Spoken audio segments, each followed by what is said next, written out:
Καλημέρα, χρόνια πολλά.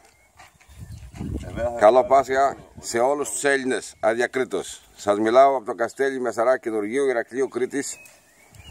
Κάπου 50 χιλιόμετρα νότια του Ηρακλείου, της πρωτεύουσας του νομού. Όχι, 50. 50 είναι περίπου, πάνω κάτω. Βρισκόμαστε στην οικία Ιωάννη Σπυριδάκη, χιλιάρικου στο Καστέλι Καινουργίου. Και εδώ έχω τον ανιψό μου τον Γιάννη, το Λεβεντόπεδο. Στο βάθος αριθμό μου Χαλαράβης, η μαμά. Ο ανιψό μου το Λεβεντόπεδο γυρίζει να πάει εδώ, εντάξει. Εδώ είναι και η Νικολέτα Πλένη, στο βάθος είναι το ψηλό Καστέλι. Και εδώ έχουμε αντικριστό. Αυτός είναι ο τρόπος με τον οποίο φτιάχνετε το αρνί στην Κρήτη. Είναι θεία Γεωργία. Χρόνια πολλά, θεία. Χρόνια πολλά, θεία. Εδώ έχουμε το αντικριστό λοιπόν. Βλέπετε πώς δουλεύει το σύστημα. Στη μέση φωτιά χρειάζεται περίπου 4 με 4,5 ώρες. Γιατί κάθε πράγμα θέλει το χρόνο του. Σήμερα λοιπόν Πάσχα 16 Απριλίου του 2017. Αυτός είναι ο επέτειος του Αντικριστού.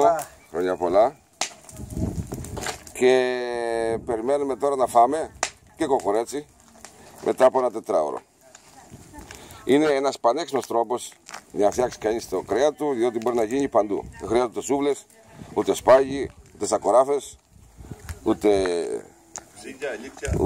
να γυρίζεις, ούτε τίποτα. Μπορείς να το κάνεις παντού και να απολαύσεις το αυτό σου παντού.